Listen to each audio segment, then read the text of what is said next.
sonic identity doesn't start with your ears. It really starts with what's between them.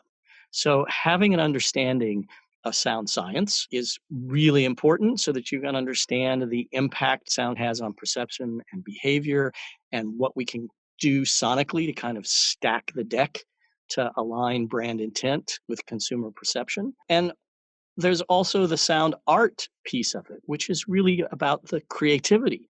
So while we want to understand the science, we don't want to over science it to the point that we've wrung the pleasant surprises that can come, the disruption that can come by an artist having a unique perspective.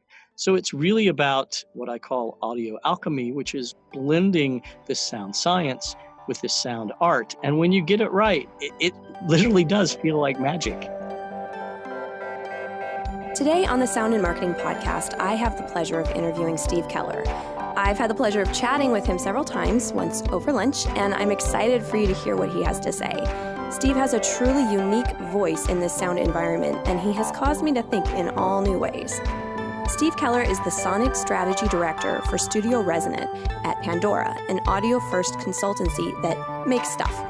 Recognized as one of the leading experts in the field of audio branding, he blends art and science into award-winning sonic strategies and creative content for a variety of global agencies and brands.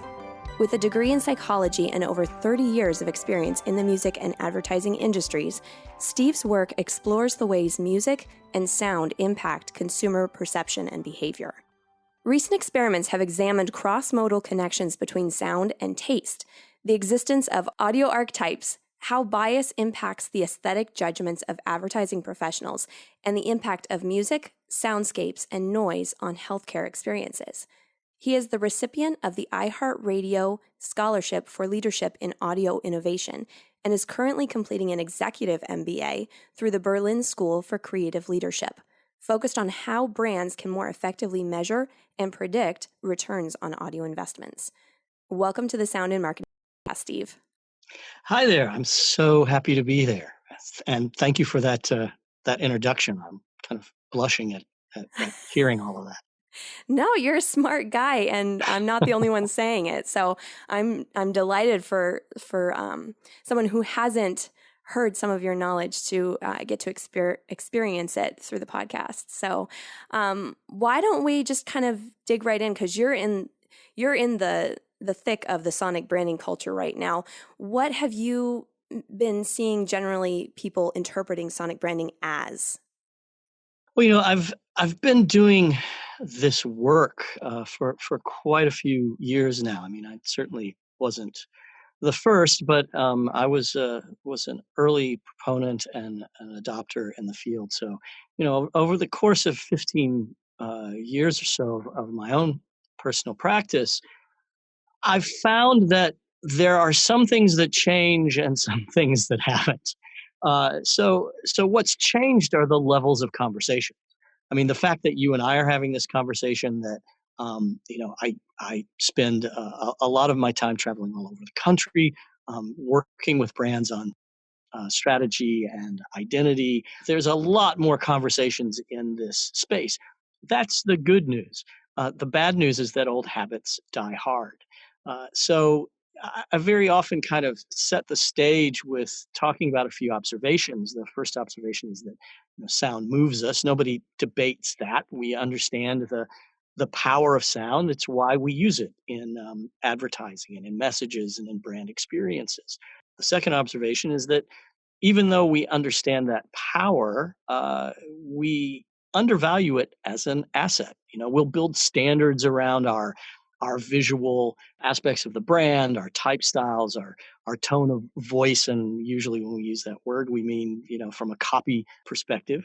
And we try to be very consistent with the reputation of the brand in these sensory touch points. But when it comes to audio, we're much less disciplined. We're much less intentional. It's very often an afterthought. So there's an intellectual assent to the power of sound, but in terms of our behavior around it, tends to not show a value. And so now that we're in this world of smart speakers and we're confronted every day with spaces that the brands are operating in where you can't see them, There's not even a textual component. Consumers speak to the brand speaks back through voice interactivity programs. And so there's a lot more interest in how does a brand kind of stand out? How can they be distinctive? How do you recognize them on this quote unquote digital shelf when there's no visual input? So these conversations around sonic identity have come to the forefront, but we still have the bad habits of thinking about this from a tactical perspective. So brands jump in right away to that thing that they hear. Oh, I want an audio logo or a brand theme or a jingle, or how do I capture that brand voice literally? And what I'm constantly trying to do is get brands to step back from thinking tactically and to think in a broader sense about strategy. Because, I'm fond of saying that sonic identity doesn't start with your ears. It really starts with what's between them. So having an understanding of sound science is really important so that you can understand the impact that sound can has on perception and behavior, and what we can do sonically to kind of stack the deck to align brand intent with consumer perception. And there's also the sound art piece of it, which is really about the creativity. So while we want to understand the science, we don't want to, quote unquote, um, over science it to the point that we've wrung the pleasant surprises that can come, the disruption that can come by an artist kind of having a unique perspective.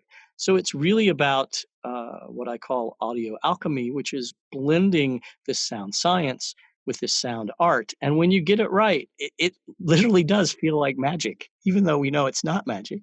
It seems like that because it works so well. So that was, a bit of a tangent around your question, but I think to condense it down, what I'm seeing is that everyone is really interested in sonic identity, but there's this immediate jump to a tactical execution without really thinking about what's the strategy behind it, without understanding that what we're talking about is not necessarily what we typically think of an exercise in music composition or even sound design, but it literally is a design process and kind of bringing design thinking and those tools to building out an entire identity system sonically for the brand. Yeah, and I feel like it really could go far left or far right. So you could go very much in the tactical, this is how we work on branding, but it could also just go into the very creative process where there's no thought of strategy in the business end of it. So it could all be creative, which could be fun, but it could totally veer off of what that brand or that company stands for just because it's pretty or it sounds catchy or something like that. Exactly, and I think that's the point here. On the one hand, if I talk about what I call low functioning sonic identity, if you pair a stimulus with a response, that's kind of just a conditioned behavior. And from a memory standpoint, take 5 notes, they could be any 5 notes. You compare them, with a brand as often as possible, as consistently as possible, and in as many contexts as possible, and you're going to get the recognition. You'll get the recall.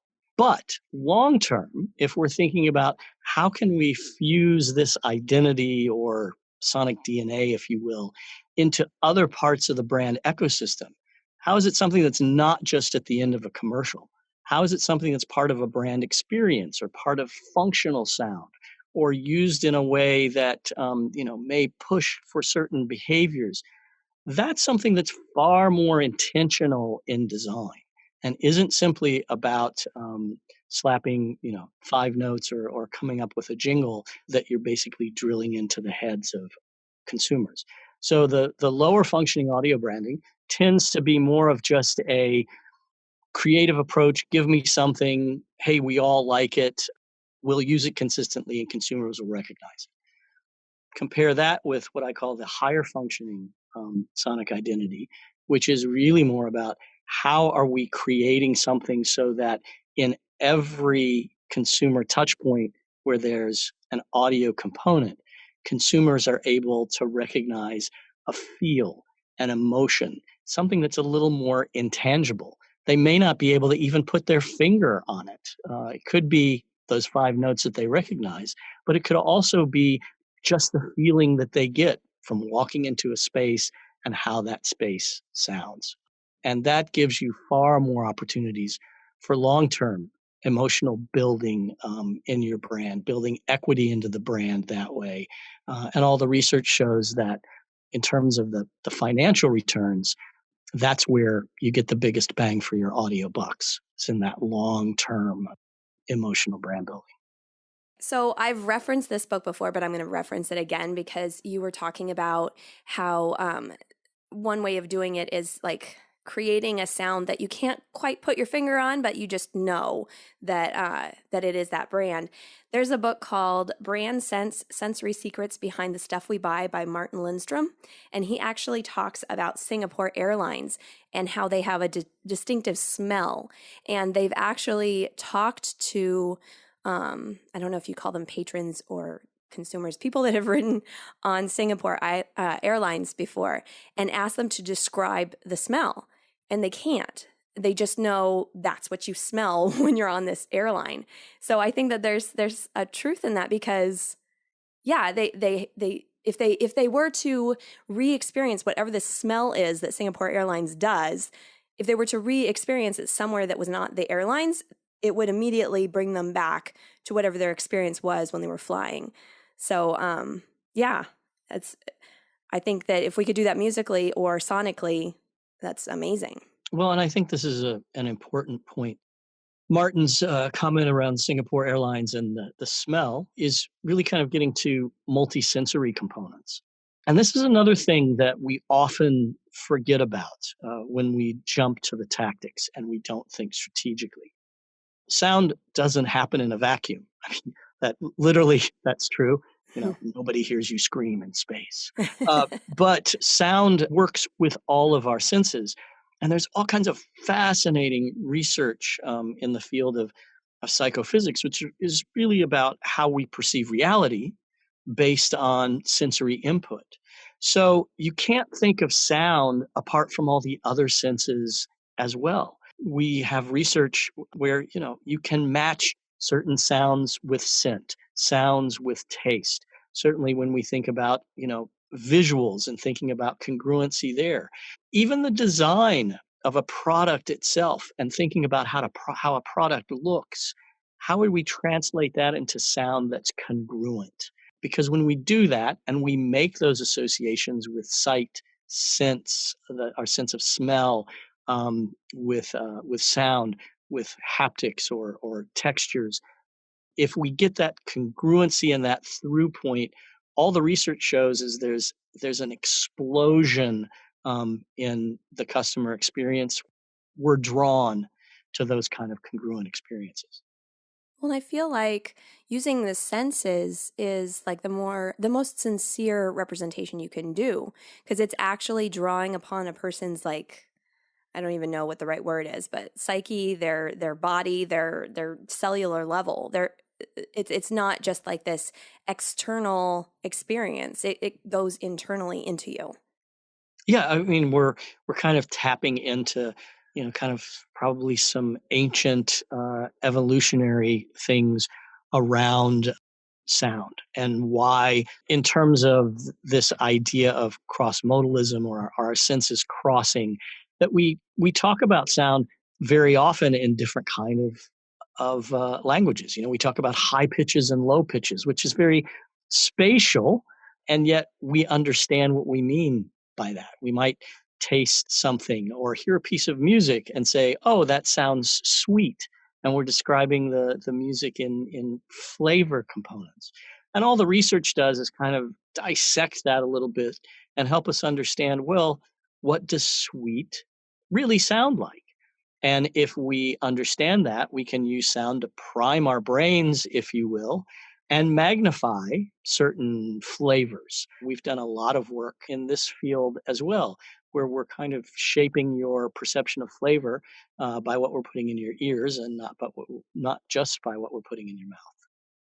Yeah, I think that that would be a great segue to talking about a recent project that you guys or that you at Pandora were not experimenting with, but it sounded like you were successful with Propel water.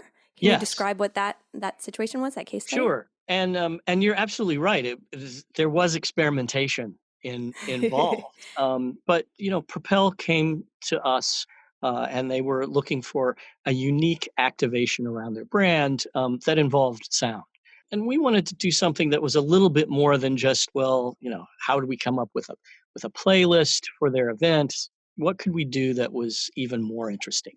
So we decided to, kind of look at the flavor components of the Propel vitamin water, and essentially there's two flavors that you're aware of. One is obviously the fruit flavor that they use, which tends to bring a lot of sweetness in the taste, and then the other are the electrolytes. I mean, that's the value of the water, particularly as you're working out. Your body needs these electrolytes. A huge component of electrolytes is sodium, which is salt, and there's a flavor component to that.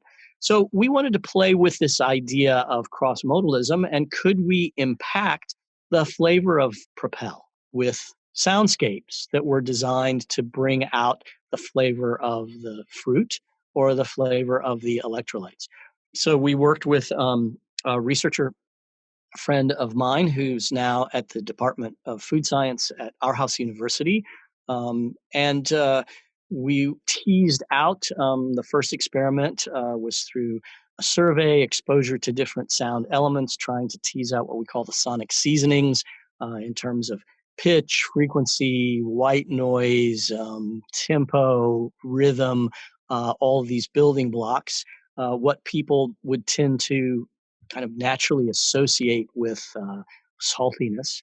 And then we use the learnings from that research and created a sonic soundscape, which we then tested in a lab with individuals as they were exposed to a number of different soundscapes, drinking Propel that we had modified in different ways to either accentuate sweetness or saltiness.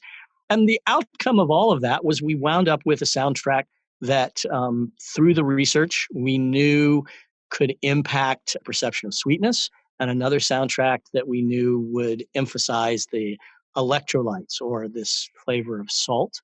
And then we built an app. We called it Flavor DJ. It looked like an app with a fader on it, like a DJ might use between two turntables. And we had the two soundscapes running simultaneously. And so consumers at the event would come into a special area we had set up with these iPods. They would grab some Propel, and as they were drinking the Propel, they'd have headphones on, and they could move the fader towards electrolytes or move the fader towards the fruit. And it was amazing just to see the look on people's faces. It's like, Hmm. again, I talked about this magic. It's like, it's magical. I taste the difference, what's going on. And, not everyone responded to, I taste the sodium more in the electrolytes. It was more for most of the folks that they experienced a decrease in the sweetness as a result of the electrolyte soundtrack. So it was a great conversation starter.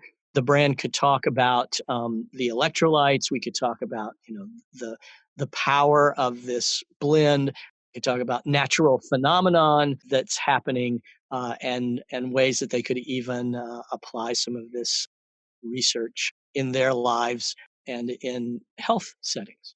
So that's just an example of how we kind of combined the science and the art to create an interesting experiential piece that was sonically driven. It's this is a total, off the cuff thought, but I wonder if, because I mean, as you and I know, music can heal at a cellular level, and I wonder if you could find a soundtrack for somebody that has maybe like uh oh gosh, what was I thinking of? If they have like elevated blood sugar or something, if you could find a track that could make it lower their sweetness in their body. I don't know. I don't know if that's a thing. No, well, actually, it is a thing. I mean, it's a natural connection of the dots there, and you did it immediately. Last October, I published some research with Charles Spence, who's Mm-hmm. head of the Cross-Modal Research Laboratory at Oxford University, and the title, the paper was "Medicine's Melodies." And what Charles and I were looking at were how music, soundscapes, and noise have an impact on health and wellness in healthcare settings.